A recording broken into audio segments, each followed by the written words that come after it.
여러분은 하루에 물을 얼마나 많이 마시나요? 우리 몸에서 수분이 약 3% 부족하면 갈증을 느끼게 되고 4%가 줄어들면 소변량이 감소합니다. 5% 부족하면 혼수 상태에 빠지게 되고 10% 이상 부족하면 목숨까지 잃을 수 있다고 하는데요. 물을 마시는 것에 대해 널리 퍼져 있는 속설이 하나 있습니다. 바로 물은 하루에 2리터씩은 꼭 마셔야지만 건강에 이롭다는 것입니다. 하지만 이 주장은 무려 70여 년 전에 미국에서 나온 영어를 잘못 해석해서 나온 결과로 그동안 이미 많은 연구를 통해 하루에 2리터씩 마시는 물은 건강에 특별히 도움이 되지 않는다는 것이 밝혀졌습니다. 사람마다 식습관이 다르고 체중도 다르듯이 물을 하루에 몇 잔을 마셔야 한다는 기준이 명확히 없는 이유이기도 한데요. 실제로 하루에 우리 몸이 필요로 하는 수분 섭취량은 2.5리터 정도이지만 한국인의 경우 과일이나 채소 섭취가 많고 국이나 탕, 찌개 등의 음식물을 통해 섭취하는 수분량이 약 1리터 이상 되기 때문에 반드시 물을 통해서 모든 수분을 섭취할 필요는 없다고 합니다. 이렇듯 사람에 따라 물을 마셔야 하는 시간과 양이 다르기 때문에 때에 따라 적절하게 마시는 습관이 필요하지만 몸에 이롭다고 무작정 많이 마셨다가는 오히려 심각한 부작용을 일으켜서 자칫 잘못되면 장기에 심각한 손상을 입히고 목숨까지 잃을 수 있다고 합니다.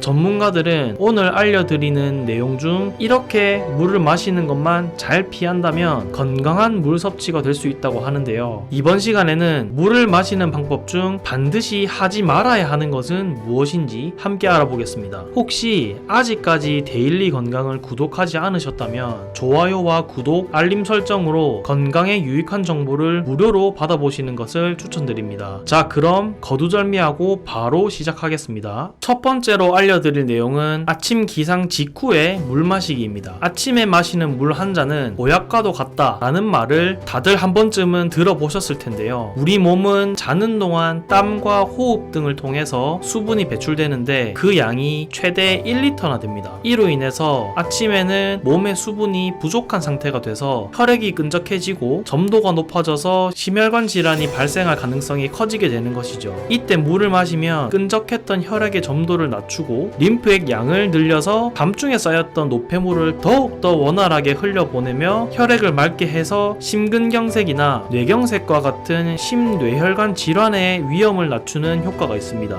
하지만 아침에 마시는 물 한 잔은 분명히 좋은 역할을 하기도 하는데 일어난 직후에는 반드시 최소한 한두 번 정도는 입을 헹군 다음에 물을 섭취하셔야 하는데요. 그 이유는 우리가 잠을 자는 동안 입안에 가득히 증식한 세균들 때문입니다. 입속에는 따뜻하고 습한 환경 때문에 밤새 증식한 유해균이 가득한 상태인데 섬유상균, 나선균, 진지발리스, 뮤탄스 등 그 종류만 무려 600가지가 넘는다고 합니다. 일어나자마자 물을 마시면 그 물과 함께 입속 세균이 위를 거쳐 잔까지 도달해서 영향을 끼칠 수 있고 특히 입속 세균은 구강뿐만 아니라 폐렴, 치매, 당뇨, 심장 건강에도 영향을 끼친다는 연구 결과가 있는 만큼 절대 가볍게 여겨서는 안 될 문제라고 할 수 있습니다. 입에서 나온 침은 박테리아를 씻어내는 역할을 함과 동시에 세균을 직접 죽이는 역할을 하지만 잠든 동안에는 침샘을 자극하는 근육 활동이 줄어들고 침 분비가 적어져서 입속 세균이 쉽게 번식하게 됩니다. 전날 밤 자기 전에 양치질을 했다 하더라도 우리의 입속 세균은 100% 박멸되는 것이 아니기 때문에 남은 세균들이 또다시 증식하기 마련입니다. 이러한 이유로 일어난 직후에 아무 생각 없이 그대로 물을 마시게 된다면 입속에 가득했던 수많은 세균들도 함께 마시게 되는 것이죠. 그렇기 때문에 아침에 일어나자마자 물을 마시기보다는 반드시 입을 헹군 뒤에 마시는 것이 좋습니다. 물론 양치를 한 뒤에 마시는 것이 가장 좋겠지만 물로 입을 헹구는 것만으로도 자는 동안 입속에서 증식한 세균을 효과적으로 상당 부분 제거할 수 있다고 하니 아침에는 꼭 입을 헹군 뒤에 물을 마시는 습관을 들이시는 것을 추천드립니다. 두 번째로 알려드릴 내용은 물 많이 마시기입니다. 인체의 약 70%가 수분으로 이루어져 있다는 사실은 대부분의 분들이 알고 계실 것 같은데요. 이 때문에 많은 분들이 물은 수시로 많이 마실수록 좋다고 생각하시는 분들이 계시는 것 같습니다. 하지만 우리 몸에 좋은 물이라고 한들 한꺼번에 많이 마시게 되면 오히려 몸에 심각한 부작용을 일으키게 되는데요.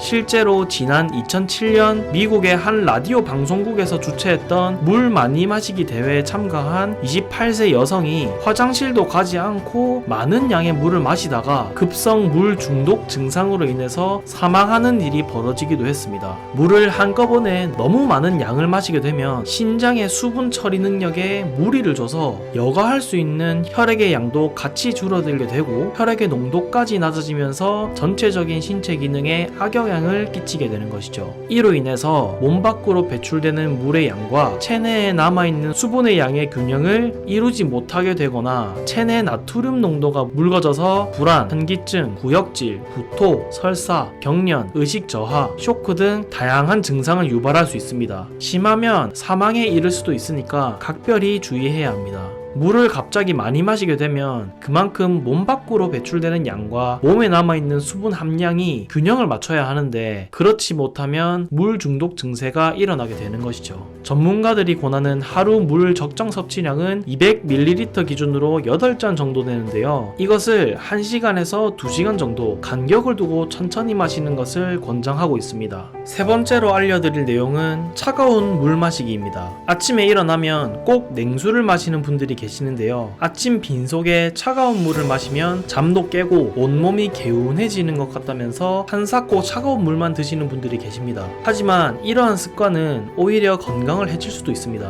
아침 공복부터 찬물을 마시면 우리 몸속의 장기와 심장, 외분비샘, 내분비샘 등을 통제하는 자율신경계가 과도하게 자극이 되고 위장의 혈류량이 떨어져서 소화액이 적게 분비되기도 합니다. 그리고 혈압이 다소 상승해서 심장에 무리를 주기 때문에 뇌졸중이나 심혈관 질환 또는 고지혈증, 당뇨, 고혈압처럼 만성 질환을 가지신 분들은 아침에 찬물을 마시지 않는 것이 좋습니다. 우리 신체는 따뜻함을 유지하면서 체내 세포의 신진대사가 활발해지고 면역력이 상승하게 됩니다. 그런데 찬물처럼 찬 음식이 들어오게 되면 신체 온도가 내려가기 마련이겠죠. 온도가 1도만 내려가도 면역력이 30%나 감소하게 되고 신진대사 효율은 12%나 떨어진다고 합니다. 몸속의 효소 기능도 50% 이상 저하된다고 하니까 찬물을 마시는 것을 주의해야 합니다. 또한 찬물을 마시게 되면 찬물이 내장 주변의 혈관을 수축시키면서 신진대사나 장기의 기능을 떨어뜨리고 섭취한 음식의 영양소와 에너지의 흡수 및 순환을 방해하고 소화력이 저하되기도 하는데요. 특히 중년기 이후부터는 체온 조절 능력이 떨어지기 때문에 정상 체온으로 회복되기가 좀 더 많은 시간이 걸리게 된다고 할 수 있죠.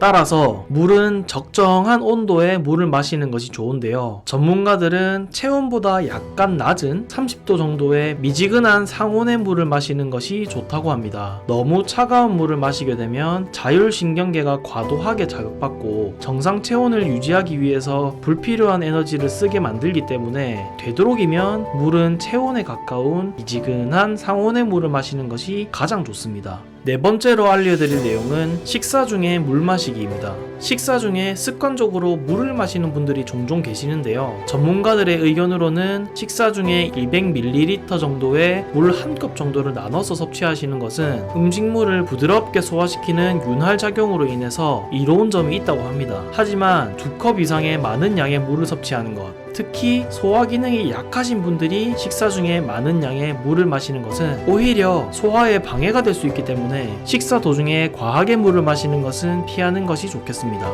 마지막으로 알려드릴 내용은 뜨거운 물 마시기입니다.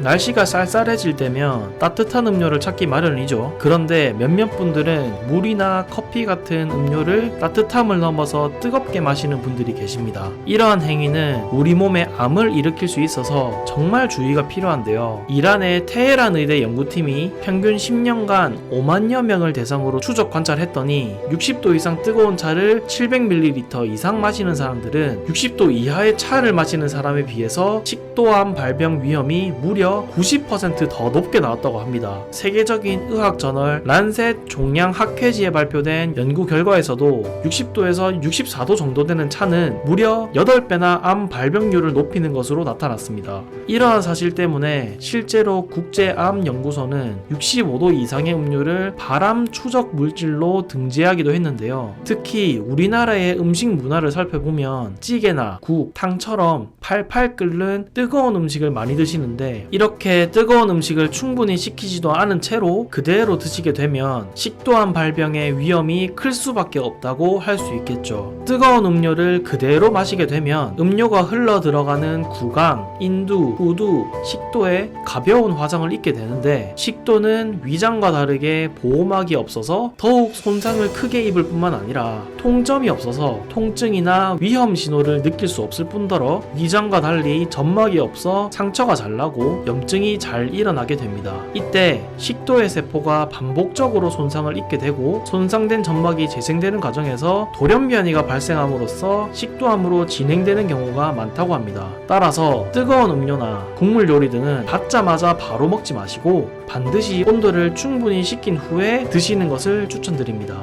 이번 시간에는 물을 어떻게 마셔야 하는지에 대한 내용을 다뤄봤습니다. 우리가 항상 몸에 좋다고 생각했었던 물도 적절한 양과 올바른 방식으로 섭취하셔야지만 우리의 건강에 좋은 영향을 끼칠 수 있다고 할 수 있습니다. 잘못된 습관이 쌓이면 우리의 병도 커질 수 있으니까 앞으로는 올바른 습관으로 건강 관리하시길 바랍니다. 마지막으로 오늘의 내용을 정리하자면, 첫 번째는 기상 후 입 헹구고 물 마시기, 두 번째는 1리터 이상 물 마셔주기, 세 번째는 차가운 물 대신 미온수 마시기, 네 번째는 식사 중 200ml 이상 물 마시지 않기, 다섯 번째는 뜨거운 물과 음료는 되도록이면 피하기입니다. 오늘 영상이 도움되셨다면 좋아요와 구독으로 데일리 건강을 응원해주세요. 앞으로 더 좋은 양질의 영상을 업로드할 수 있는 큰 힘이 됩니다. 그리고 소중한 분께 이 영상을 공유해서 우리 모두가 건강한 하루를 보낼 수 있도록 좋은 영향력을 선사하는 것은 어떨까요? 다음 영상에서도 더욱더 유익하고 건강한 정보로 여러분들 앞에 찾아뵙겠습니다. 데일리 건강이었습니다. 감사합니다.